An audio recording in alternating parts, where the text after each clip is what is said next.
Hello दोस्तों, कैसे हैं आप सभी लोग। स्वागत है आपका आज की नई वीडियो में। आज हम लोग पढ़ने वाले हैं सॉलिड यानी कि ठोस। आज हम लोग किसके बारे में पढ़ेंगे? ठोस के बारे में। पदार्थ ये क्या है? पदार्थ की एक अवस्था है जिसको हम लोग सॉलिड कहते हैं यानी कि ठोस कहते हैं। जैसे मतलब जो है सॉलिड सॉलिड एक अवस्था है किसकी? पदार्थ की। जो हमारा पदार्थ होते हैं उनकी एक अवस्था है सॉलिड, जो कि ठोस, हिंदी में उसको ठोस कहते हैं। अब ये होती कैसी है? ये होती है ऐसे आकार में, मतलब बर्फ। देखे आप लोग, बर्फ सबसे अधिकतर किसी भी आप बुक या कॉपीज में या कहीं भी पढ़ेंगे, या कोई भी टीचर अगर पढ़ाता है आप लोगों को, तो सबसे पहले वो उदाहरण देगा बर्फ का। किसका उदाहरण देगा? बर्फ का। देखिए क्यों? क्योंकि पदार्थ की तीन अवस्था होती है, सॉलिड, लिक्विड, गैस। सॉलिड यानी कि ठोस, लिक्विड यानी मतलब तरल पदार्थ, और गैस मतलब जो धुआं होता है वो भाप। ठीक है। और ये तीनों पानी से बनते हैं।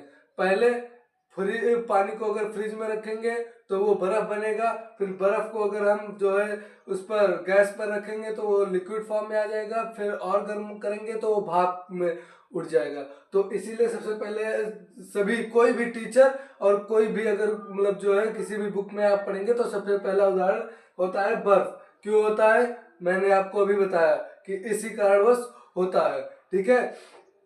लेकिन हम आज इस तरह मतलब बुक के हिसाब से नहीं पढ़ेंगे, इसको अलग अलग करके अच्छे से जानेंगे एक एक वीडियो में।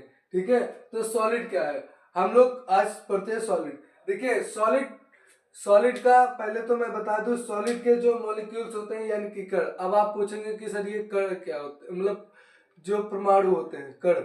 तो इसके अंदर जो अणु होते हैं, कई सारे कणों से मिलकर जो ठोस होता है, ये जो ठोस है, जैसे मान लेते हैं हम इसको बर्फ ही मानते हैं। एक तरफ से देखा जाए तो हम लोग इसको मान लिए बर्फ। क्या मान लिए हम लोग? इसको मानते हैं हम लोग बर्फ। तो बर्फ जो होता है ठोस, जैसे ठोस अवस्था है। तो ठोस अवस्था क्यों ठोस अवस्था में होती है? जो इसके अंदर के मॉलिक्यूल्स होते हैं यानी कि अणु होते हैं, वो बहुत ही पास पास होते हैं, एकदम नजदीक होते हैं, एक दूसरे को जकड़े हुए होते हैं। अब आप लोग पूछेंगे सर ये अणु क्या होते हैं? अणु वो होते हैं जैसे कण। कण आप लोग जानते हैं, मिट्टी के धूल। मिट्टी के धूल यानी कि उनको कणों को जोड़कर कई सारे कण जब मिलते हैं एक में तो बनाते हैं परमाणु। और जब दो या दो से अधिक परमाणु एक दूसरे से मिलते हैं तो बनता है हमारा अणु। ठीक है। तो कई सारे अणु जो इनके अंदर मॉलिक्यूल्स होते हैं वो अपने आप को एक दूसरे से जकड़े होते हैं। ये आसानी से टूटते नहीं है, ब्रेक नहीं होंगे आसानी से। क्यों? क्योंकि इनके अंदर के जो मॉलिक्यूल्स होते हैं वो एक दूसरे को बहुत ही कस के एकदम पकड़े होते हैं, जकड़े होते हैं, दोनों को कहीं हिलने डुलने नहीं देते हैं और एक सही आकार में लिए रहते हैं। ठीक है। अभी आप बर्फ को रख दीजिए या बर्फ को हटाइए, हम लोग आ लेते हैं लकड़ी के।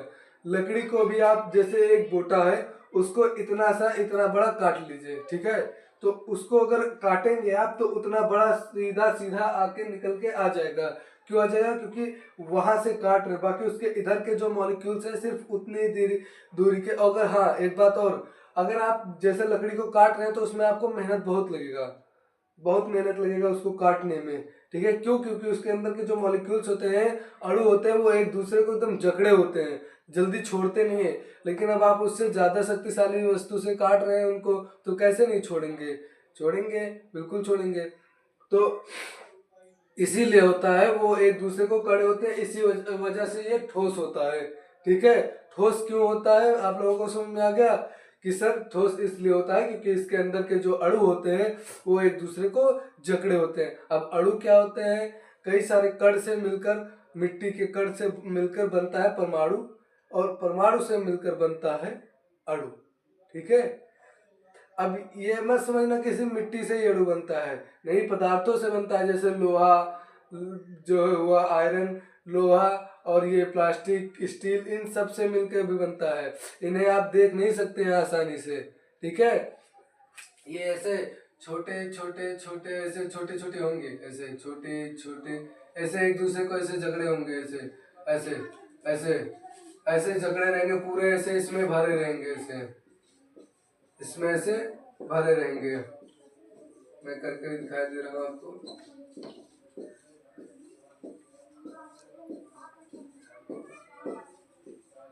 मैं यहाँ पे बड़ा बड़ा करते हैं, लेकिन ये बहुत ही छोटे छोटे होते हैं, एक दूसरे को ऐसे पकड़े रहते हैं, एकदम जाने नहीं देते हैं, जिगरी यार की तरह एकदम बताते हैं कि मैं तुमको जाने नहीं दूंगा, ना ये कहता है मैं तुमको जाने दूंगा, ना ये कहता है इनको।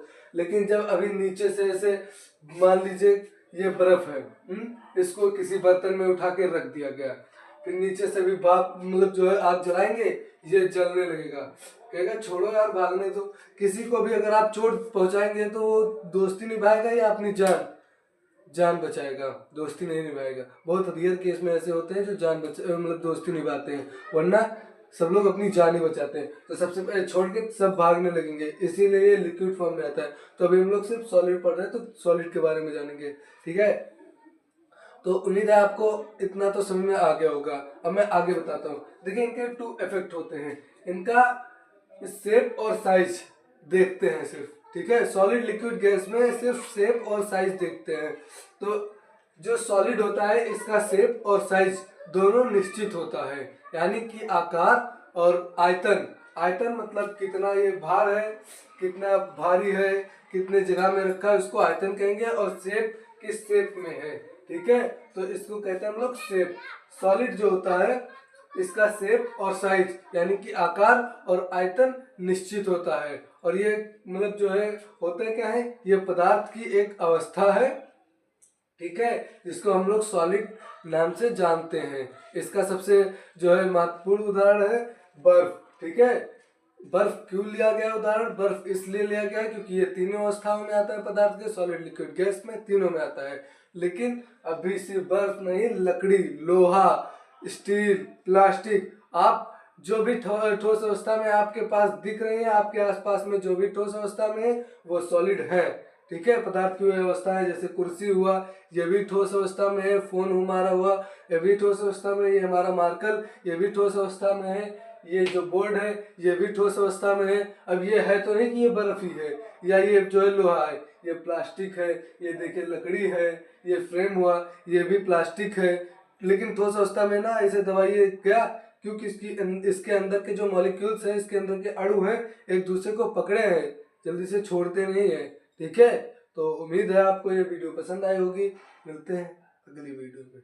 इसके अगली वाली वीडियो में मैं आपको लिक्विड के बारे में बताऊंगा, उसके बाद में मैं गैस के बारे में बताऊंगा, और फिर इन तीनों का मतलब सॉलिड लिक्विड गैस का एक सेपरेट वीडियो बनाऊंगा, जिसमें मैं इनके डिफरेंस के बारे में बताऊंगा, ठीक है। तो टेंशन मत लीजिएगा, मिलते हैं अगली वीडियो में, तब तक के लिए हमारे साथ बने रहिए। अगर वीडियो आपको पसंद आई है तो मेरे चैनल को शेयर कर दीजिए, कमेंट कर दीजिए, लाइक कर दीजिए, और भी वीडियो देखने हो तो मेरे चैनल को सब्सक्राइब कर दीजिए, ठीक है। धन्यवाद।